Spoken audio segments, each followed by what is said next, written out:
जय हिंद दोस्तों, Vande Mataram.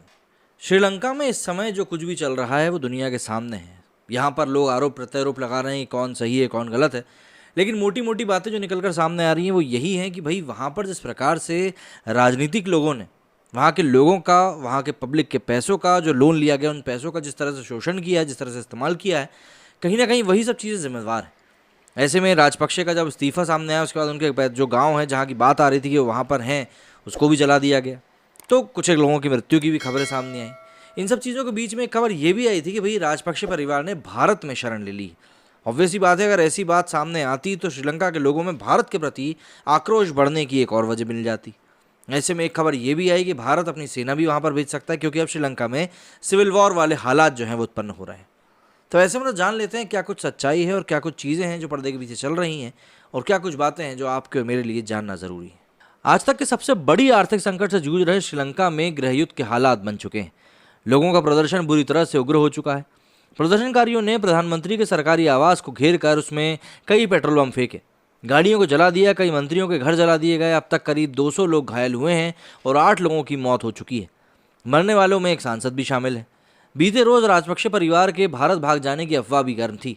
Indian agency ने इन खबरों को अफवाह बताया और गलत करार दिया। एमबीसी ने बयान जारी करके कहा कि हाल ही में मीडिया और सोशल मीडिया पर इस तरह की अफवाह फैलाई गई है कि कुछ राजनीतिक व्यक्ति और उनके परिवार भारत भाग आए हैं, जो कि बिल्कुल भी सच नहीं है। वहीं भारत की ओर से श्रीलंका में सेना भेजने की खबरों का भी खंडन किया गया है। इस बीच कोलंबो में सोमवार को हुए हिंसा मामले में श्रीलंका की सीआईडी मतलब कि क्राइम इन्वेस्टिगेशन डिपार्टमेंट ने पूर्व पीएम महिंद्रा राजपक्षे की सुरक्षा अधिकारी को तलब किया है। सीआईडी प्रदर्शनकारियों पर हुए हमले को लेकर सुरक्षा अधिकारी का बयान दर्ज करेगी। श्रीलंका में इस समय जो कुछ चीज़ें चल रही हैं उनमें से कुछ मुख्य ऐसी हैं कि श्रीलंकाई सरकार ने रोजाना के कामों के लिए डिफेंस, फाइनेंस और पब्लिक सिक्योरिटी मिनिस्ट्री के सचिवों को फिर से नियुक्त किया है। इनकी नियुक्ति 10 मई को करी गई है। श्रीलंका के राष्ट्रपति गोटबाया राजपक्षे ने देशव्यापी कर्फ्यू को 12 मई तक बढ़ा दिया है। हिंसा में अब तक 8 लोगों की मौत हो चुकी है, जबकि 100 से ज़्यादा लोगों की प्रॉपर्टी को नुकसान हुआ है। राजनीतिक अस्थिरता के बीच विपक्ष संसद में अविश्वास प्रस्ताव लाने की तैयारी कर रहा है।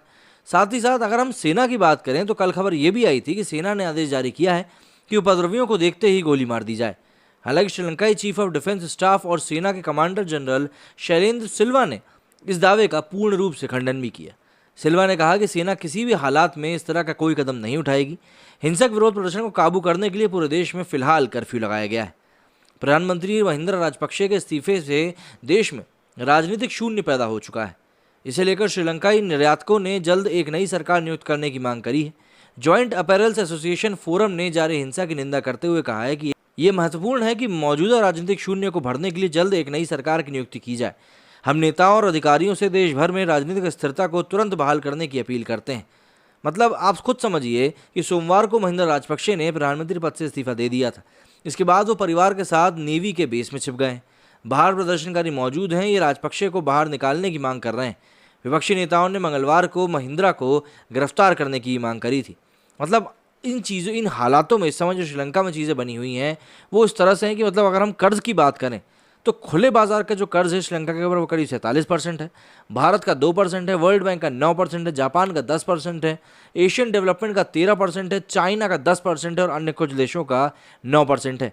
मतलब आप इसी से अंदाज़ा लगा सकते हैं कि क्या कुछ चीज़ें हैं जो इस समय श्रीलंका में चल रही हैं। इसके अलावा अगर हम लोग जो टैक्स की जो कमाई कम होती जा रही है निरंतर, उसकी बात करें तो 2017 में ये करीब 10.958 अरब डॉलर की कमाई थी और वो धीरे धीरे कम होते होते 2020 में से आधी हो गई, मतलब करीब 6.5 अरब डॉलर पर आ गई। वहीं श्रीलंका में अगर हम महंगाई की दर की बात करें तो एलपीजी सिलेंडर वहाँ पे एक 4200 रुपये का मिल रहा है, मिल्क पाउडर वहाँ पर 1900 रुपये किलो का मिल रहा है, चीनी जो कि हम लोग 40 से 45 रुपये किलो लेते हैं वो वहाँ पर 240 रुपये किलो मिल रही है। चावल की बात करें तो एक नॉर्मल सा चावल जो वहाँ पे 40-45 रुपये का मिलना चाहिए वो भी 220 रुपये किलो मिल रहा है।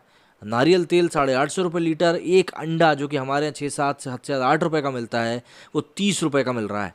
वहीं गेहूं जो कि हद से हद 50-60 रुपये किलो रहता है वो 190 रुपये किलो मिल रहा है। और पेट्रोल की बात करें तो 250 रुपये लीटर और वहीं डीजल करीब 200 रुपये लीटर बिक रहा है।